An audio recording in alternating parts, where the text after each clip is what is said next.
Good morning. So, this is definitely not how I wanted to start teaching this year, but okay. The stuff that I'm doing with y'all today and tomorrow and the rest of the week, you are responsible for it. I told y'all last week, we don't have a lot of time in this class. Like, we have so much to cover, we gotta go. So, I'm gonna go ahead and trudge through India a little bit differently than I normally would, but what you see back here behind, like it says medieval, and I'll move my big old head from time to time so you can see things, but it says medieval Asia 1200 to 1450. This is like, these are the notes that you need to be taking. I'm fine, you guys. So anyway, these are the notes that you need to be taking, okay? This is not playtime. This is not phone time. This is not listen to your music time. I'm telling you, there's going to be stuff on that AP test about medieval India. Absolutely, for sure. I can probably already tell you what some of the questions are going to be. So you need this information, okay? I'll review it quickly when I get back, but I'm telling y'all, it'll be my luck that one of your major essays in May is going to be about medieval India. I'm telling y'all. So I sound crazy. I probably look crazy because when I found out I had COVID last night, y'all don't understand the amount of tears. So I'm sure I look all like swollen and crazy. I just can't tell y'all. I have had how many?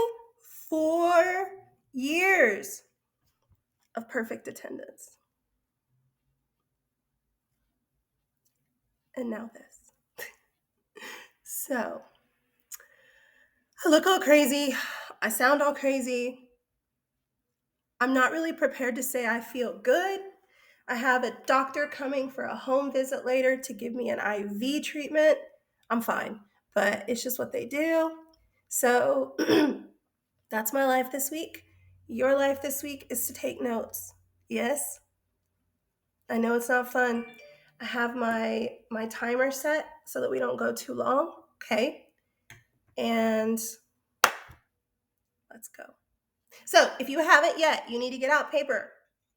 Either loose leaf paper or paper in a spiral or whatever, but you need paper. And again, you need to be taking notes based on what you see up here, okay? I got my tea. Okay, medieval Asia.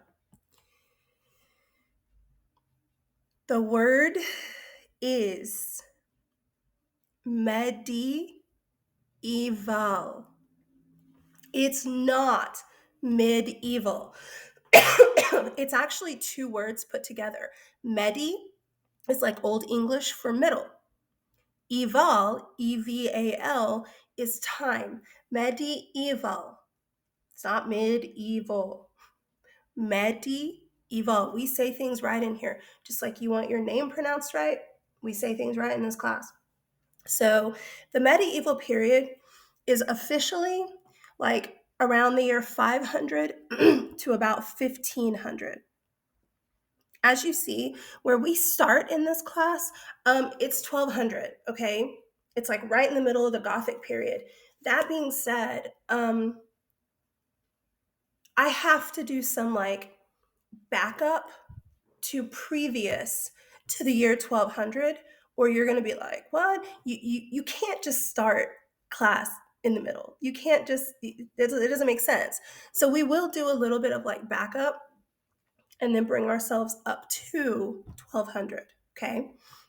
If you're looking at this and you're like, what is that C dot? If you see a C dot like this right here, okay, that means circa, or in Latin, you'll hear it say circa. Basically, that means the word like around or about. That means it's not exactly starting in the year 1200. It's not exactly ending in the year 1450. It's kind of around 1200 to kind of around 1450. Okay. And then, of course, we're starting with Asia. So, medieval Asia, which you should know from last year. Ah, I zoomed in and I don't know where it went. That's over here. Okay. What we specifically deal with this medieval Asia section is, oh my God, I found my mouse. There it is. What's happening? Okay. Is we'll start here with India, right here. Okay. Because that's kind of the oldest that we'll back up to. And then we'll come this way along the Silk Roads to China, Mongolia, and then back to China because the Mongolians take over China. Spoiler alert. And then we come down to Cambodia, and then we'll come over to Japan. And then we'll go back to the west over here to the Middle East. And we'll go with this section right here. We'll be in the Middle East, but it'll also take us across Northern Africa. And that is called Dar al-Islam. That just means like where Islam is the major religion. So that's our first unit, okay? Again, India, China, Mongolia up here, back to China, down here to Cambodia, over here to Japan, then over here to Northern Africa and the Middle East with Dar al-Islam, okay? All right, let me zoom out. It's not gonna let me zoom out. I can't zoom out. What's happening? Okay, there we go. So,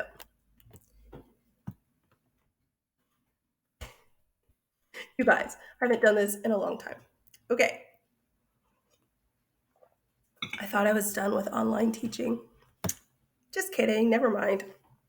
Okay, we are starting with India. Okay, India. So, in your notes, India, medieval India. Okay. Don't write this down yet. I'm going to flip what I would normally do in class. I'm not going to do with me not there. We'll do it next week when I get there. It's too complicated. What I normally do in class is start teaching you how to write a thesis sentence. You're like, I know how to do that. We do it in English. It's not the same as in English. So we're going to do that next week. But the information that you need to understand India is in this that you'll get next week. So I'm just going to go ahead and teach it, which normally I don't. Normally I don't teach it at all. But I teach it in thesis way. So anyway, it's confusing, but I'm going to go ahead and go out of order. So you should remember from last year, okay? Indian religion is predominantly Hinduism. Just a second. All right. It's predominantly Hinduism. And especially in the past, like historically speaking, in the medieval period, it was like 100% Hinduism. But today it's predominantly Hinduism. That being said, this should all be review, you guys. The Hindu religion is like one of the oldest, and it's polytheistic. That means more than one God. Again, this should all just be review, okay? But polytheistic, more than one God. In fact, in Hinduism, there's like 30,000 or something gods. You cannot possibly worship that many gods. It's not physically possible. So what people usually do is based on like what their job is or whatever, they kind of pick and choose which gods they're going to worship. Ladies, it's usually the man of the house who decides. Now, you can choose which fertility goddesses you want to worship because there's so many different ones. You can choose like which home goddesses you want to worship. They take care of the home. But predominantly, like if your husband is a a warrior, he's probably going to worship the warrior gods.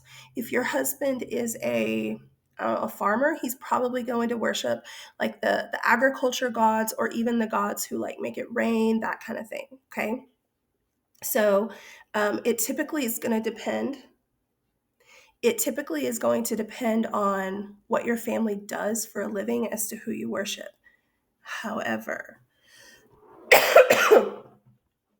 there are three gods that everybody worships. Three.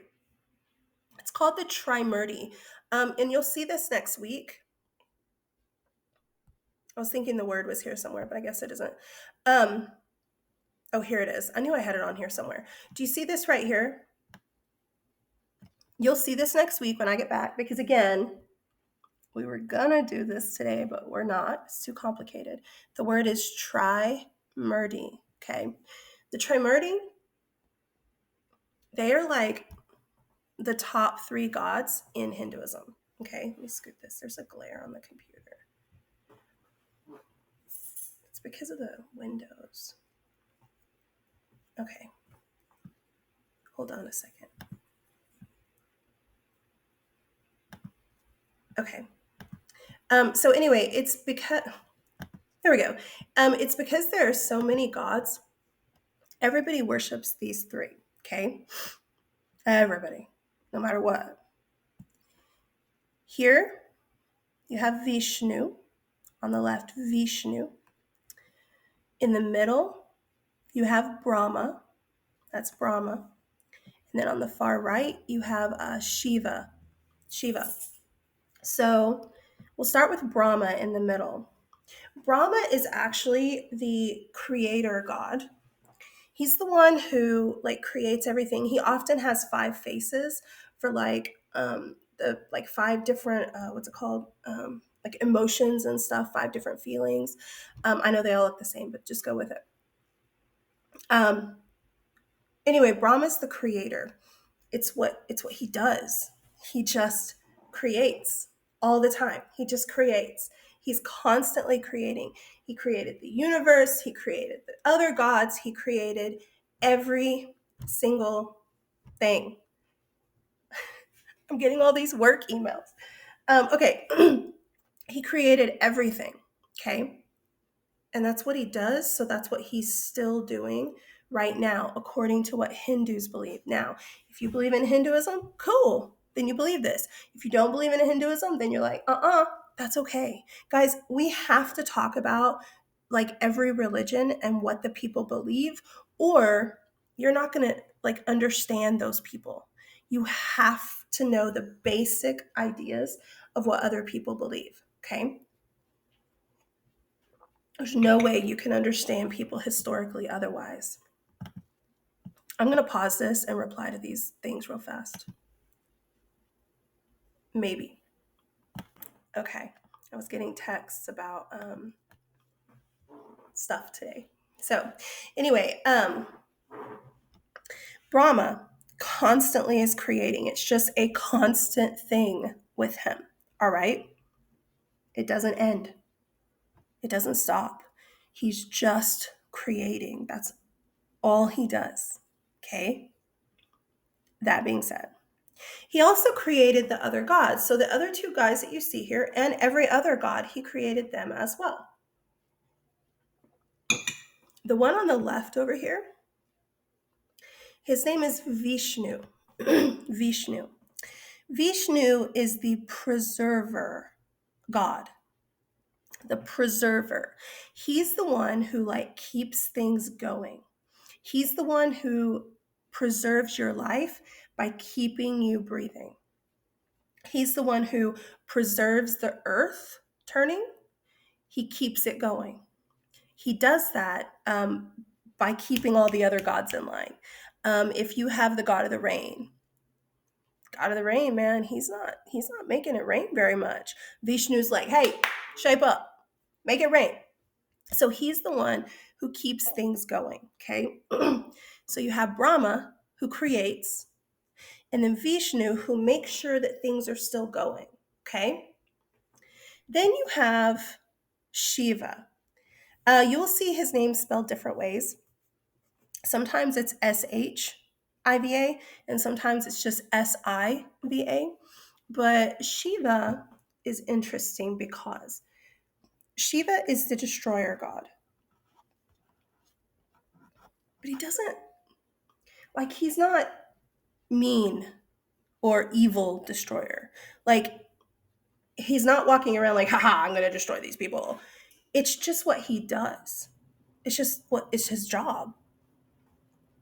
Um, the saying is, okay, well, I shouldn't say the saying, the belief is when people stop worshiping Shiva,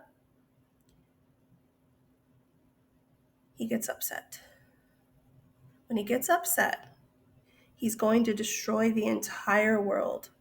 The whole universe and cosmos and everything will be destroyed by him with fire. Except Brahma. Remember Brahma? Brahma's a god. Brahma can't be destroyed. He's a god. So, what is Brahma's job? Creator. So, what does Brahma do? He creates. So, Vishnu will destroy everything, right? But Brahma's just going to keep creating.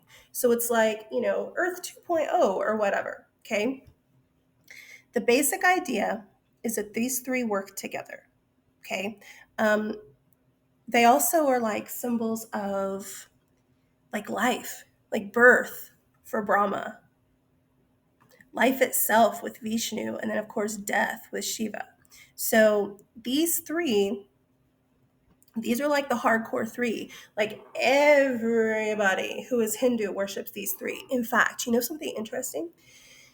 Brahma, the head god, the creator god, isn't the most worshipped. It's not even Vishnu, who like keeps you breathing. It's Shiva. Because people believe that if you stop worshiping Shiva, he'll get upset and he'll destroy the world. And that's going to come back and play like I don't know, like a role later in the future. That's my phone. In the future, we're going to have Muslims take over India and a lot of Hindus freak out. Okay, that's the principle. I got to answer this as soon as I find my pause. Okay. Trying to do this and work from home at the same time is like, I'm good. Okay, so anyway, I don't know. I was talking about Shiva being the most worshipped. That's all I know. But anyway, it is because people are like afraid that, I was talking about the Muslims. There will be Muslims later, we'll talk about it, who take over India, and everybody freaks out. Because if they're Muslims or even Buddhists and they're not worshiping Shiva, the Hindus are afraid that Shiva is going to destroy everything. So it definitely does like cause issue, based on the belief system. That being said, Hinduism also is highly tied, which you should remember this from last year too. It is highly tied to something called reincarnation. Reincarnation means being reborn, except it's not your body that's reborn. It's your soul, your spirit, your innermost, whatever you want to call it. Okay. Um,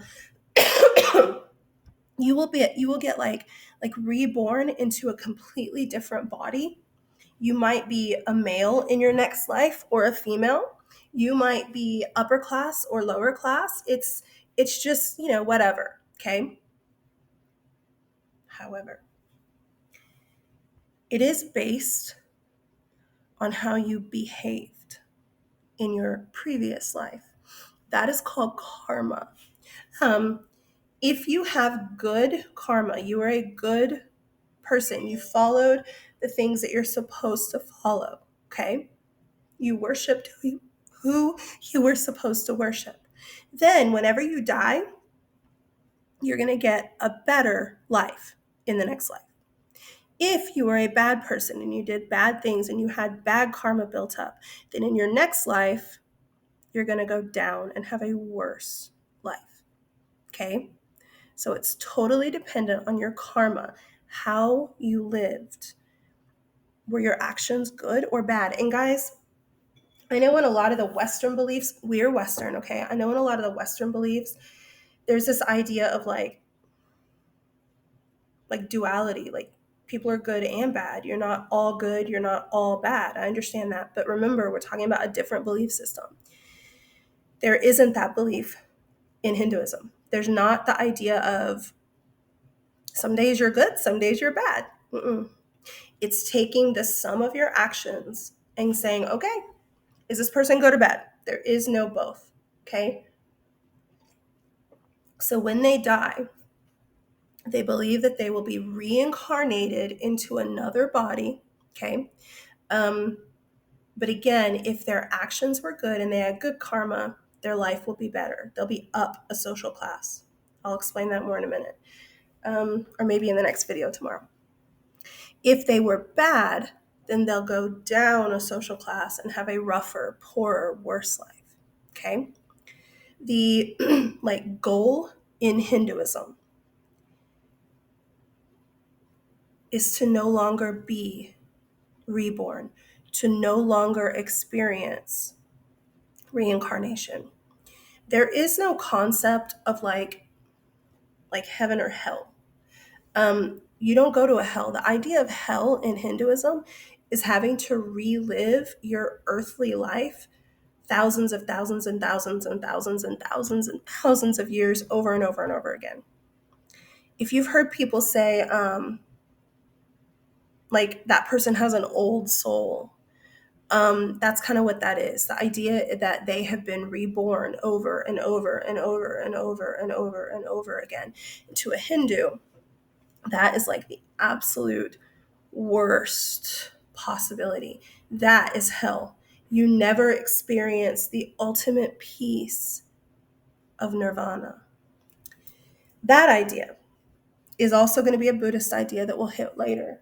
But that idea comes when you have reached the best you can get. You have gotten to the very, very top social class and you're a good person.